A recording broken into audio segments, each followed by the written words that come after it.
Right, let's do this. I said there wouldn't be a reaction unless I felt there was a need for a reaction. Obviously, I didn't get to watch the full game yesterday, but I've seen the extended highlights both on MUTV, Sky, and Match of the Day. So I've managed to get myself a pretty full perspective of what happened yesterday. And my overarching reactions are we should have won this game. Yes, Burnley had a lot of chances as well, but I feel like we should have won this game.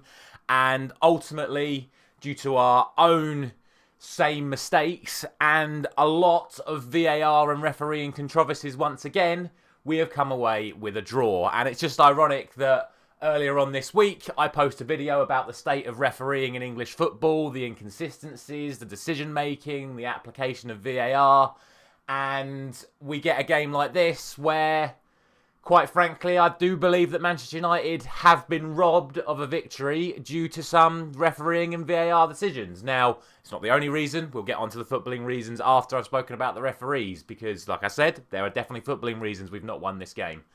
But Manchester United could have had 3 penalties in this game.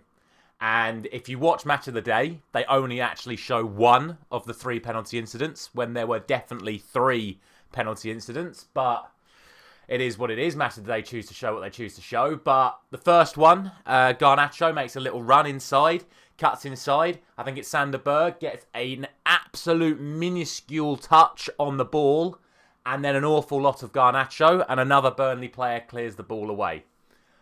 I don't think it is a penalty, because in my interpretation of the law, if a player gets the ball, it's a fair tackle. And he does get the ball, and it's not like it's one of these high tackles on Garnacho. He gets the ball, he gets Garnacho, and Garnacho goes down, Burnley player clears the ball. I don't think that should be a penalty.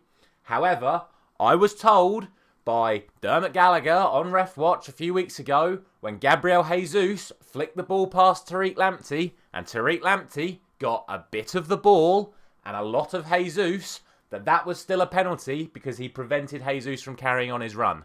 If Sander Berg doesn't catch Garnacho after getting a smidge of the ball, Garnacho could have continued his run on into the box.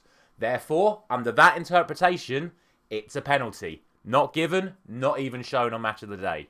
Second penalty incident, Garnacho again, 1v1 with the final defender, takes it round the outside of him. There is contact on the back of Garnacho's heel. I won't defend Garnacho, he throws himself to the floor. But there is contact on the back of his heel, he throws himself to the floor, the referee says get up.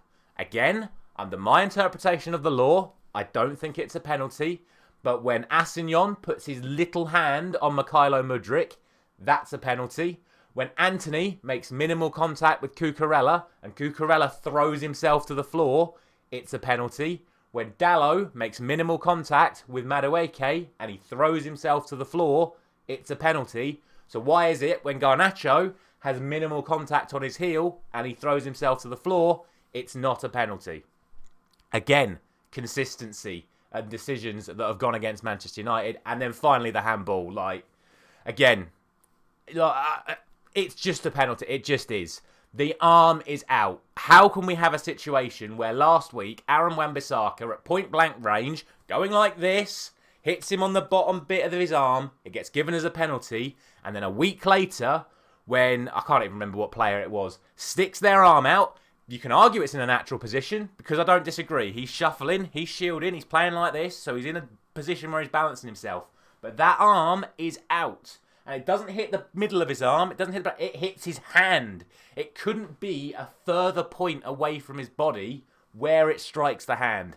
Close proximity shouldn't matter because last week it was given against Aaron Wan-Bissaka. It strikes the hand. It's not given. And we spoke about it last week. So we've now had 4 handball incidents in the last 2 weeks.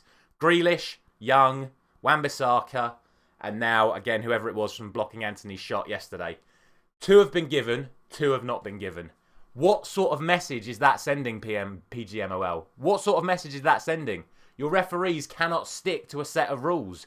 Every single week, the same instances happen over and over again, and every single game, you get a different decision.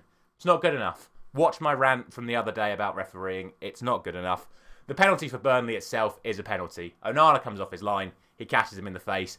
And to be honest, I laughed at Onana's defence when he went, well, I was just trying to punch it. Yes, mate, we got that. You didn't get the ball, you punched the man. It's a penalty. I've got no complaints about that. VAR applied the law perfectly in that situation. But again, just unfortunately, it's against Manchester United once again. That's my initial thoughts on the refereeing side of things. Now, the actual footballing side of things. Because we still should have beaten Burnley, even with all of those decisions going against us. Again, runs from midfield. And I'm going to touch on Christian Eriksen first, because for me, this game sort of proved that Christian Eriksen's time at Manchester United has to be over. First minute of the game, running behind from midfield, just like in the FA Cup final last year. Player runs off the back of Eriksen, Fofana gets in on goal, and Burnley nearly score after 10 seconds. The exact same thing happens at the start of the second half. We pile everyone forward from our kickoff, ball gets hit on the counter, they run straight through our midfield because Eriksen's not quick enough, and they almost put Fofana in again. 10 seconds into the first minute of both halves, Burnley could have scored. Several other times during that game, again, runs past Christian Eriksen, and then when we have the chance to score, quick free kick from Bruno Fernandes, Eriksen's making the run in behind. He's not quick enough to get through on goal, but he actually gives up on trying to score and tries to play an impossible pass to Antony, where even still it would have made more sense to shoot from 25 yards than it would have been to try and play it into Antony. For me, Eriksen's done, and I love him. I love his style of play. He's a fantastic footballer, but he just doesn't have the legs anymore. And when you're carrying that many slow players in your team, you're just not going to achieve anything. Like, you're looking at Eriksen, Casemiro, Maguire, all languishing around the pitch. And some of Burnley's opportunities were just exploiting that. They would run past Eriksen and then play through balls in behind Casemiro and Maguire to create chances. Andre Onana made some fantastic saves to prevent those opportunities. They nearly won it in the last minute of the game, Burnley, due to another through ball in behind. We can't be carrying that many slow players on the pitch, and that does need to come down to the manager. But what did Erik ten Hag do? He took Kobbie Mainoo off again to put Scott McTominay on to get more legs in midfield. Why not take Eriksen off? I just, don't understand that. For me, that proved Christian Eriksen was done. And then the other thing is again, the shooting. Don't get me wrong. Antony and Garnacho, from the highlights I've seen, looked absolutely fantastic yesterday. They absolutely terrorised the opposition defences. I've already spoken about how Garnacho could have had 2 penalties. Antony looked absolutely brilliant on the other side. They were beating players. They were creating opportunities for themselves.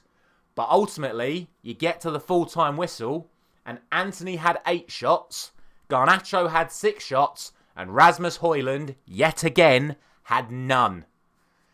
It's all well and good beating your man, but if you're not then feeding your striker, what was the point? The amount of times you see these 2 wingers come inside and shoot and ignore the main man up front is just disgraceful. I've said it enough times. I would love to see them swap wings for a bit. You're terrorising your man, good. You're causing him problems. Then you go over to the other side and you start terrorising the other one. You keep these fullbacks thinking, oh no, here comes another one. I'm not used to dealing with this one. I've been used to the guy coming inside. Now they're going outside. And on those opportunities where they go around the outside on their stronger foots, then you can play balls into Rasmus instead of just constantly coming inside and looking for the shot. And like I said, 14 shots from Garnacho and Antony yesterday, none for Rasmus. And yet again, what was Erik ten Hag's reward for Rasmus Højlund for putting himself about, trying to feed all the other forwards in and around him on 65 minutes because he'd done nothing? He took him off. Like, it's honestly, I'm not saying, because I didn't watch the full game, I don't know how good Rasmus was outside of the few chances I saw him feeding the ball back to Bruno, back to Garnacho, back to Antony in the highlights. But to take him off when he's getting absolutely no service, like, to me, that's just not fair. Because he's going to be putting himself about. You can see it on the highlights. There are opportunities to find him at the back post, and they shoot every single time. And then the absolute final play on the game, off the back of Onana's making that save, we take the goal kick, it comes back round, we go downfield. Ahmad has got Bruno and Garnacho completely open at the back post. He ignores the pass to both of them. Then Bruno makes another run inside, creating even more space for Garnacho at the front post and making it available for Ahmad to feed it into him. Ahmad shoots as well. And it's just like, we've been crying out for Ahmad to get opportunities, but he comes on and he just does the same thing as everyone else. You can't excuse it. It's not good enough. We could have won this game easily if these players weren't so selfish and weren't so desperate to get their own glory. The one thing I would say about the Anthony goal, because I've not actually touched on the goal yet, we're 10 minutes in, I've not touched on the goal. I'm so pleased he stayed on his feet. I'm so pleased he stayed on his feet, because I can guarantee you every single one of our other attack-minded players, maybe not Rasmus, because Rasmus would have probably just shrugged him off and then scored, but Garnacho would have gone down, Bruno would have gone down, Ahmad would have gone down, Rashford would have gone down. But Anthony, I always give him his due. He is a runner and he is a determined player. And he stayed on his feet under that challenge from Sander Berg and he put the ball in the back of the net. So fair play to him for that. Because I think a lot of our other players would have taken the red card rather than trying to actually put that ball in the back of the net. So fair play to Anthony for that. And then finally, the penalty that we give away. It is absolutely shambolic all around. Ball into the box. Well, sorry. Firstly, runner from midfield, as we already talked about. Cullen has got far too much space because no one's tracking him back from midfield.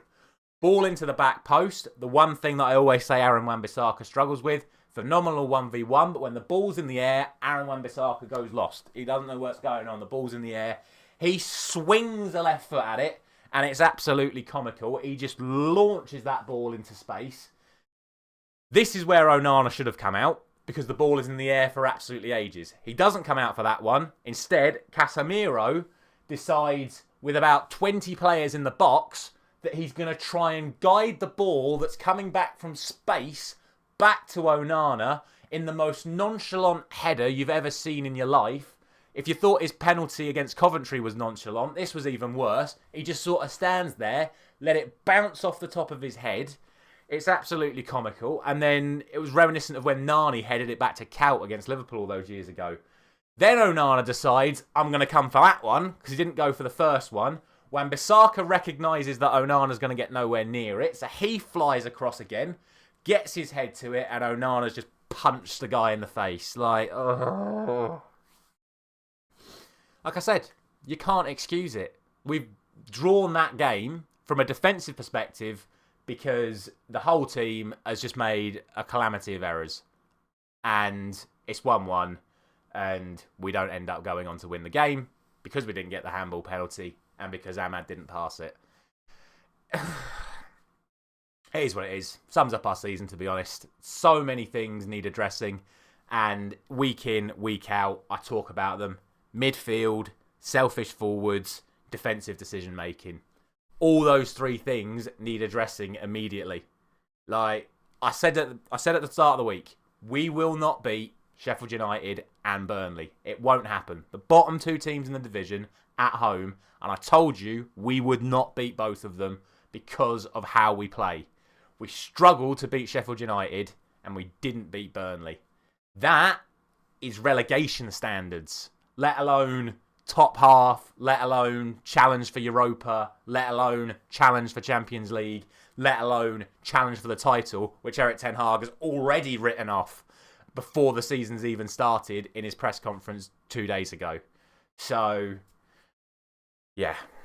Lots and lots and lots to be unhappy about as a Manchester United fan, but it is what it is. We have to keep believing in the team. Me personally, like I said, until a significant managerial candidate becomes available, I think we have to stick with the manager as well, who needs to address these issues with the players and the decision making on the pitch. But like I say, it is what it is. We go again. We look ahead to a very tough week coming up. I think we've got Newcastle and Arsenal coming up next. Those will be fun games, won't they? Let me know all your thoughts down in the comment section below. Thank you very much for watching.